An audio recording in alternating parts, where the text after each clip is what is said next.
Hi, everybody. Welcome back to the Hot Mic Show. I'm Bill Whittle, live from Los Angeles. And with us today is my friend Laura Loomer, who's a reporter for The Rebel Media.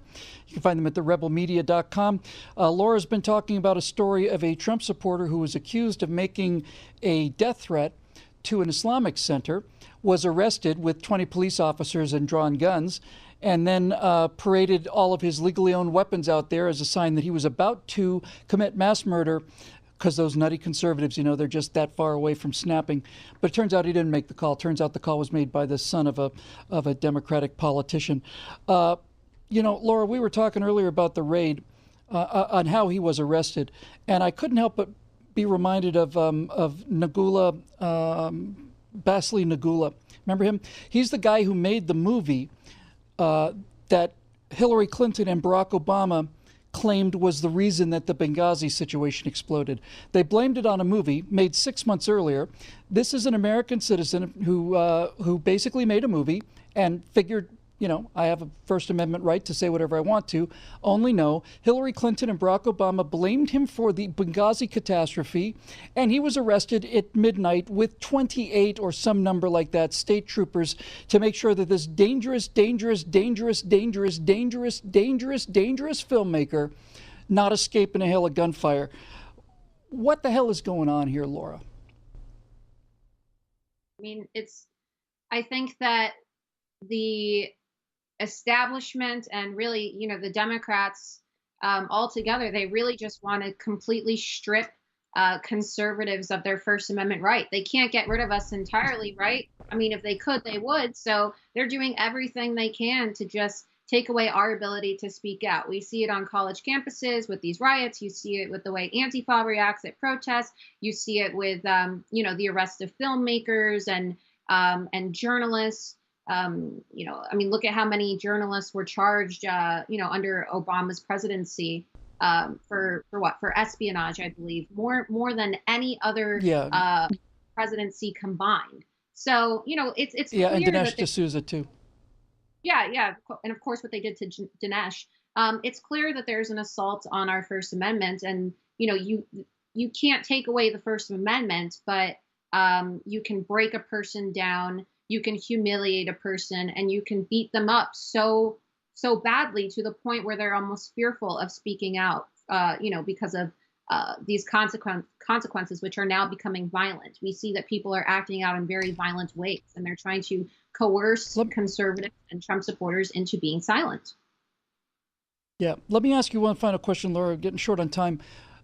You were able to determine all of these facts that we mentioned during the show, that this man was falsely accused, that he didn't make the calls, that there were no traces of the call records because the call records were never traced. However, son of a Democratic politician did have a call to the Islamic Center, and so on and so on and so on. Here's my point. You have done the work that the Los Angeles Police Department, the state of California, the Los Angeles Times, and everybody else should have done.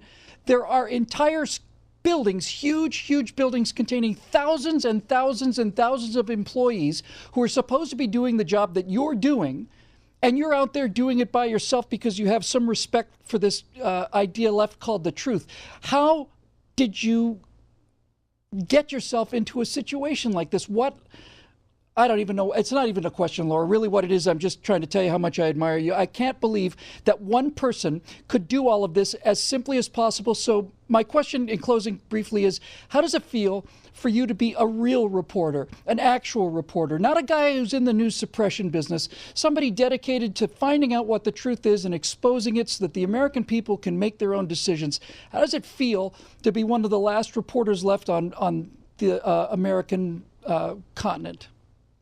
No, it feels great when you can report something that, that when you can disprove a narrative that the left-wing mainstream media has been pushing, right? These lies that they've been pushing in order to destroy lives. But at the end of the day, it feels great knowing that I have the capability to do journalism like this, but it's not like the mainstream media and these, powerful multi-million-dollar news corporations are picking up the story, right?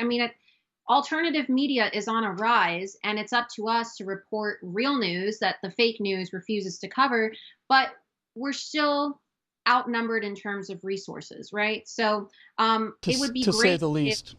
It would be great if the real news would say, "Hey, look, we made a mistake, or this is wrong. Our reporting was wrong. Let's actually correct the record." But I've reached out to, the outlets that defame this individual and reported this fake news story and asked them to correct the record, and they've said no. They aren't replying. So, there's only so much citizen journalists like myself can do, right? It's at the end of the day, we still don't have the power to impact the editorial nature of the mainstream media.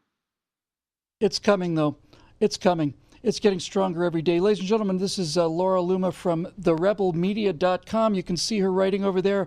And I don't know if they have a donation page or anything, but if you want to actually get some actual news out with actual reporters, that's where I would drop a dime, me personally. Laura, thanks so much for being with us today. It's great to see you again. Yeah, thanks for having me.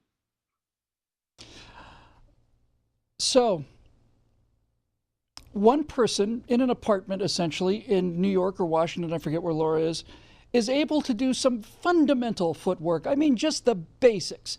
What do the phone records say? What about all these other things? Did this actually happen, yes or no? And it turns out that not forget the whole thing about the narrative, forget about blowing open the narrative, forget about using this as a counterbalance to the Muslim terrorism thing. Put all of that aside.